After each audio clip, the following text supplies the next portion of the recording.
Europe 1. 8h16, Patrick Cohen, vous recevez maintenant le directeur du Tour de France. Bonjour Christian Prudhomme. Bonjour Patrick. Vous allez donc accueillir Chris Froome jeudi soir lors de la présentation des équipes à La Roche-sur-Yon en Vendée. Ce sera un accueil chaleureux, aimable ou juste poli pour celui que vous ne vouliez pas voir au départ du Tour de France cette année? Écoutez, on verra. Ce que nous voulions, nous, c'était avoir une réponse à ce contrôle antidopage dit anormal. Au mois de septembre dernier, pendant le Tour d'Espagne, est révélé en décembre. Et depuis décembre, donc, nous n'avons eu de cesse de demander une réponse qui n'arrivait pas. D'abord, j'ai demandé, au nom des organisateurs, puisque je suis le président des organisateurs, une réponse rapide. Et puis, au fur et à mesure, j'ai demandé une réponse tout court. Et début juin, cette réponse n'arrivant pas, parce que nous voulions une réponse d'une autorité sportive indépendante, nous avons fait l'usage de l'article 29 du règlement particulier du Tour de France pour aller devant la chambre arbitrale du sport. L'article 29 qui parle de... Oui. Et la réponse est l'article 29 qui parle de récusation au nom du droit à l'image, oui, d'atteinte à l'image. Et donc, nous avons fait ça il y a 3 semaines, sans publicité, parce que nous ne voulions pas jeter de l'huile sur le feu. Et puis, la réponse donc de l'Union cycliste internationale et de l'Agence mondiale antidopage est arrivée hier, juste après qu'a été révélé le fait que nous avions donc recouru à cet article 29. Alors, on va parler de la décision de l'AMA et de l'UCI, mais sur l'atteinte à l'image, vous pensez qu'elle a disparu réellement, Christian Prudhomme, parce que c'est pas n'importe quel coureur, Froome, hein, c'est celui qui est en train de hisser son palmarès au niveau de Merckx, Hinault, Anquetil et Indurain. Il peut atteindre les 5 victoires sur le Tour et il reste entaché d'un terrible soupçon. Ça peut être désastreux pour l'image du Tour, non ?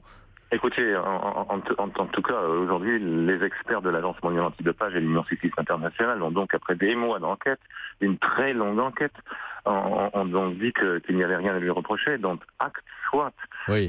Et il sera donc au départ et on lui réservera l'accueil qu'on réserve à tous les coureurs du Tour de France en souhaitant justement que dans une épreuve avec un public aussi bienveillant que le Tour et sans être complètement béat ou naïf, il puisse y avoir un article, un accueil à tout le moins correct. Oui, un accueil correct, parce que vous vous souvenez par exemple des huées contre Contador en 2011. Froome risque la même chose? Peut-être, vous savez Patrick, sur les bords des routes du Tour de France, c'est 10 ou 12 millions de personnes, d'un public familial, d'un public bienveillant, d'un public très sympa, et parfois sur ces 10 ou 12 millions de personnes, il y a effectivement des gens qui ont d'autres réactions.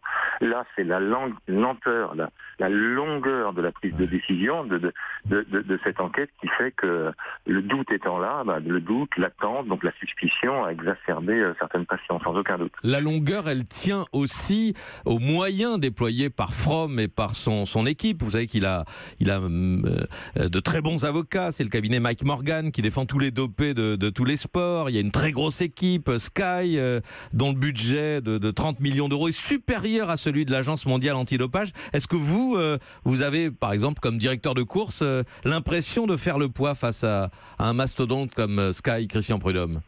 Vous savez, si on parle de mastodonte et en pleine Coupe du Monde de foot, il faut comparer ce qui est comparable. Une année complète de cyclisme, c'est le budget du seul Paris Saint-Germain.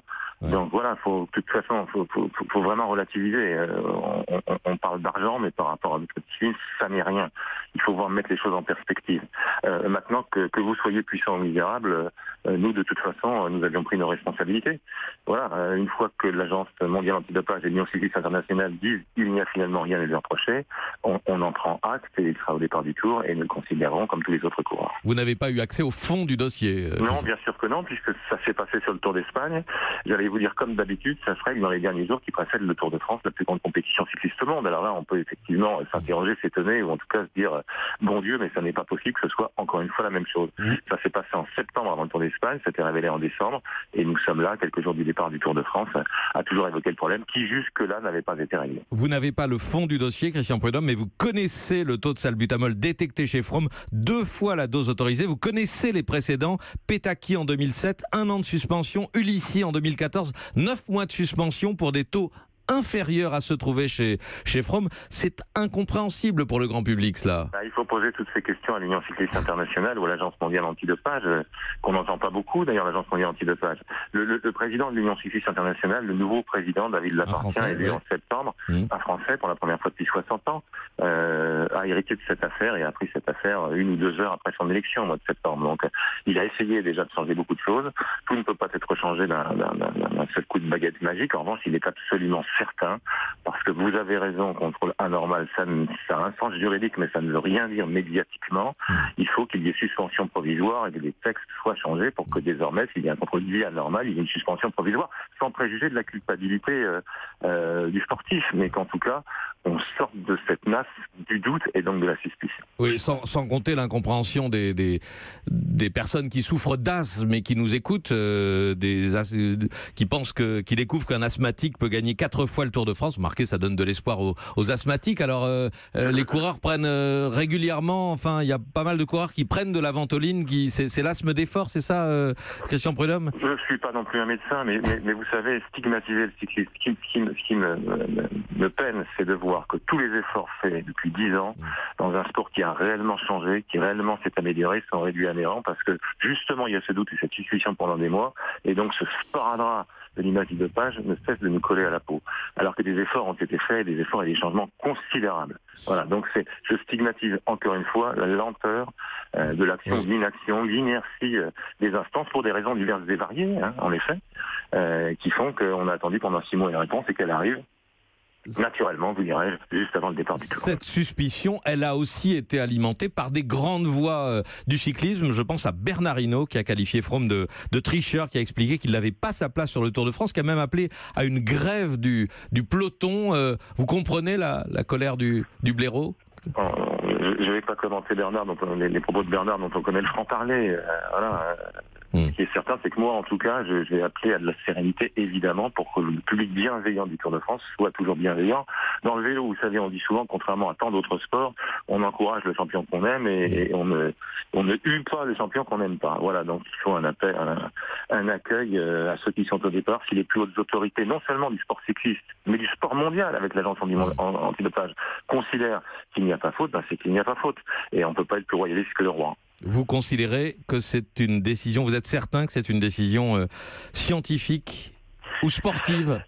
N'ayant pas ces questions-là, Patrick, vous devez les poser à l'Administration internationale ou à l'Agence mondiale antidopage. Ce sont eux qui ont la réponse. Nous n'avons cessé de demander une réponse. C'est pour ça qu'il y a 3 semaines, nous avons pris la décision d'aller devant la Chambre arbitrale du sport parce que nous n'avions pas de réponse. Et finalement, la réponse arrive.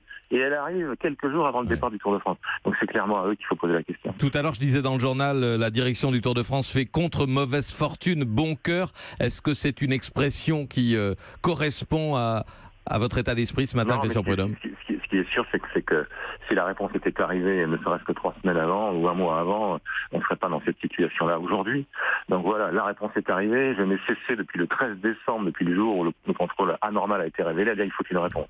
Elle arrive quelques jours avant le départ du Tour. Très honnêtement, à la mi-décembre, je m'étais dit, ce serait quand même pas possible qu'on ait la réponse juste avant le départ du Tour, parce qu'il y avait une petite musique dans ma tête qui me disait si ça allait arriver comme d'habitude juste avant le départ du Tour, et ben voilà, c'est arrivé juste avant le départ du Tour. À mes côtés, Émilie Bonneau, qui va rejoindre le Tour de France dans quelques jours avec le service des sports d'Europe 1. Émilie a une question pour vous. Bonjour Christian Prudhomme. Alors, vous dénoncez la longueur de la procédure, on vient de l'entendre, mais est-ce que vous n'avez pas envie d'aller plus loin, vous, en tant que responsable? Est-ce que vous n'avez pas envie de lancer un appel à l'UCI, à l'AMA, à l'Agence mondiale antidopage, pour que des règles claires existe enfin et que plus aucun coureur ne soit blanchi comme ça au bénéfice du doute, parce que sinon il y aura toujours une atteinte à l'image.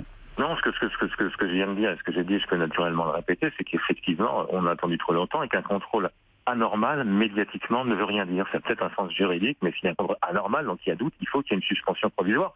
C'est ce que souhaite faire David Lapartien, le nouveau président de l'UCI, dans l'avenir, et il faut absolument que ce soit fait, puisque, encore une fois, de l'attente, de la longueur, de la lenteur, naît le doute, et donc la suspicion, qui sont de plus en plus fortes et qui n'ont cessé de grandir depuis 6 mois. Ce que je comprends, hélas, parfaitement. Une dernière question, Christian Prudhomme, puisqu'on parle d'image. Vous avez entendu ces voix, notamment à la mairie de Paris, qui ont dénoncé la présence des hôtesses sur les podiums à l'arrivée des étapes pour remettre les maillots distinctifs. C'est une épreuve misogyne aussi, le Tour de France? Alors, vous savez, sur toutes les épreuves féminines que nous organisons, ce sont des autres, ce sont des hommes qui sont sur les podiums pour remettre à la lauréate la coupe ou le trophée de la gagnante. Évidemment, c'est beaucoup moins médiatisé. Nous organisons des épreuves aussi bien sur le Tour de France, ce sera le jour de l'étape Annecy, le Grand Bornand pour les femmes. Nous organisons la Flèche Wallonne, Liège-Bastogne-Liège en Belgique. Sur le podium de la Flèche Wallonne, vous verrez la lauréate avec un hôte et vous verrez le gagnant avec une hôtesse. Les hôtesses qui par ailleurs font d'autres choses, qui sont souvent des étudiantes et ça leur permet ces petits boulots de financer leurs études et je ne pense pas que ce soit négligeable. Merci Christian Prudhomme d'avoir été en ligne avec nous ce matin depuis la Vendée et je vous souhaite un bon Tour de France à partir de samedi à Noirmoutier. Je remercie François Coulon, le correspondant d'Europe 1 dans l'ouest de la France qui était auprès de vous. Merci à vous, bonne journée. Europe 1.